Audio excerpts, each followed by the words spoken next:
Assalamualaikum warahmatullahi wabarakatuh. Izin memperkenalkan diri, nama saya Lintang Nurojana dengan nomor induk mahasiswa 20214064030024 dari Program Studi Pendidikan Bahasa dan Sastra Indonesia semester 4. Materi pembelajaran yang akan saya sampaikan dalam video ini adalah tentang puisi.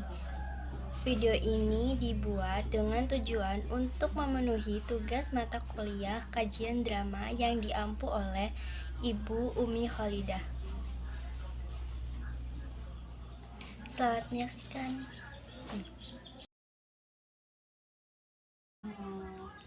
Pembahasan yang akan saya sampaikan tentang materi puisi yaitu yang pertama, pengertian puisi.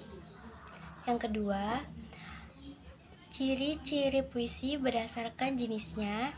Yang ketiga, unsur-unsur puisi. Dan yang keempat adalah menyimpulkan unsur puisi dan makna puisi.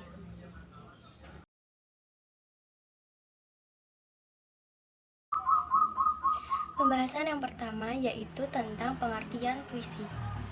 Berdasarkan Kamus Besar Bahasa Indonesia atau KBBI, pengertian puisi atau sajak adalah jenis sastra dengan bahasa yang terikat oleh irama, rima, serta susunan bait dan larik. Puisi adalah teks atau karangan yang mengungkapkan pikiran dan perasaan dengan menggunakan keindahan kata-kata. Dalam puisi, kita dapat mengungkapkan berbagai hal, misalnya kerinduan, kegelisahan, atau pengaguman dalam bahasa yang indah. Pembahasan kedua yaitu ciri-ciri puisi berdasarkan jenisnya. Puisi ada dua, yang pertama puisi lama atau klasik.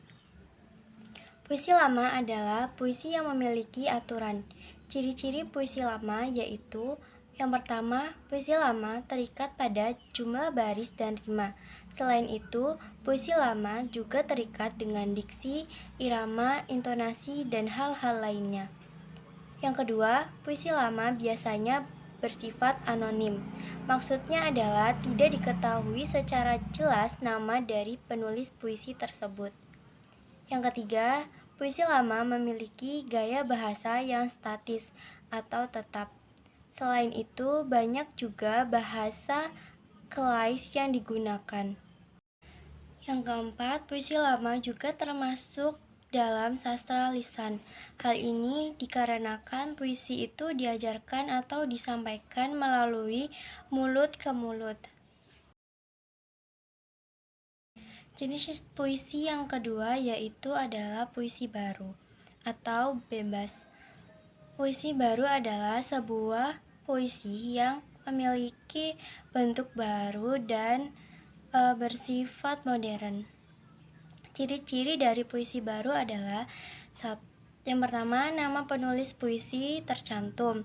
Yang kedua, tidak terikat dengan rima, irama, dan baris. Yang ketiga, gaya bahasa dalam puisi baru bersifat dinamis. Yang keempat, puisi baru cenderung memiliki sifat simetris. Yang kelima, puisi baru lebih menggunakan pola pantun atau sajak syair. Yang keenam, puisi baru umumnya berbentuk 4 seuntai. Ketujuh, memiliki satuan sintaksis atau gatra. Kedelapan, gatra yang ada di puisi terdiri dari 4-5 suku kata. Yang kesembilan, puisi baru umumnya mengisahkan mengenai peristiwa kehidupan. Pembahasan yang ketiga adalah unsur pembangun puisi. Unsur pembangun puisi bisa disebut juga dengan struktur pembangun puisi. Struktur puisi terdiri atas struktur fisik dan struktur batin. Struktur fisik puisi merupakan unsur-unsur pembangun puisi yang dapat dilihat secara jelas atau dapat diamati secara jelas.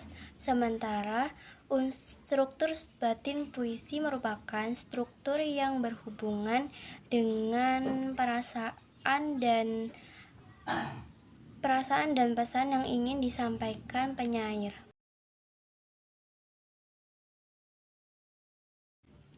Struktur fisik puisi. 1. Perwajahan puisi atau tipografi, yaitu bentuk puisi seperti halaman yang tidak dipenuhi kata-kata, tepi kanan-kiri, pengaturan barisnya, hingga baris puisi yang tidak selalu dimulai dengan huruf kapital dan diakhiri dengan tanda titik. Yang kedua, diksi, yaitu pemilihan kata-kata yang dilakukan oleh penyair dalam puisinya. Yang ketiga, imaji, yaitu kata atau susunan kata-kata yang dapat mengungkapkan pengalaman indrawi seperti penglihatan, pendengaran, dan perasaan.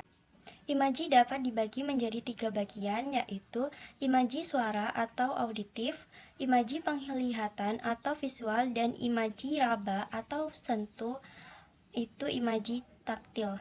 Yang keempat, kata konkret, yaitu kata yang dapat ditangkap dengan indera yang memungkinkan munculnya imaji. Kata-kata ini berhubungan dengan kiasan atau lambang. Yang kelima, gaya bahasa. Gaya bahasa yaitu penggunaan bahasa yang dapat menghidupkan atau meningkatkan efek dan menimbulkan konotasi tertentu. Keenam, rima atau irama adalah persamaan bunyi pada puisi baik di awal, tengah, dan di akhir baris puisi. Ketujuh, tipografi. Tipografi ini merupakan teknik penulisan dalam puisi. Tipografi merupakan pembeda yang paling awal yang dapat dilihat dalam membedakan puisi dengan prosa fiksi ataupun drama. Yang kedua, struktur batin puisi. Pertama, ada tema atau makna atau sense adalah pokok persoalan yang dapat disampaikan pengarang dalam puisinya. Tema sebuah puisi dapat disampaikan secara langsung maupun tidak langsung.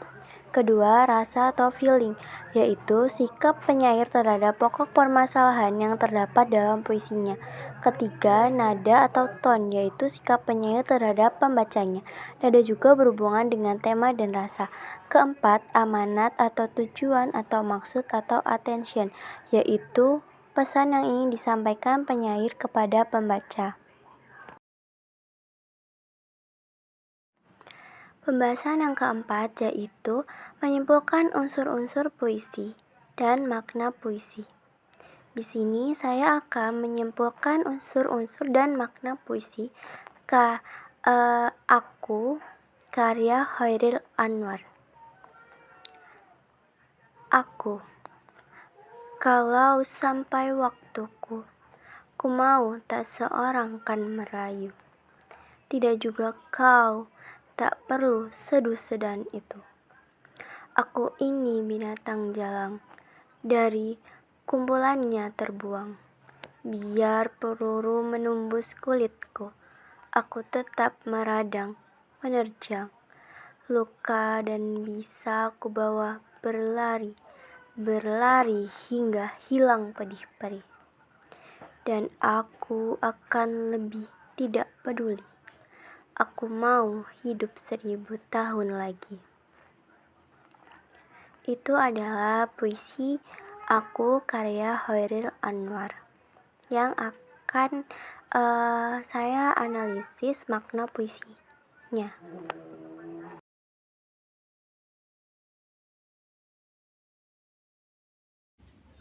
Makna atau isi puisi Aku karya Chairil Anwar yang pertama yaitu wujud kesetiaan dan keteguhan hati atas pilihan kebenaran dan diyakininya.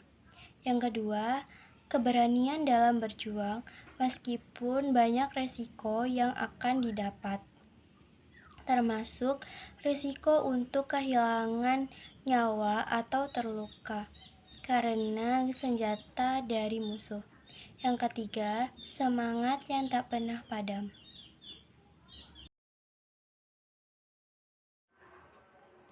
Hari Minggu bangun pagi, niat hati ingin bersih-bersih. Selesai sudah materi ini, cukup sekian dan terima kasih.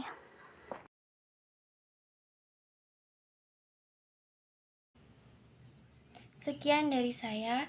Wassalamualaikum warahmatullahi wabarakatuh.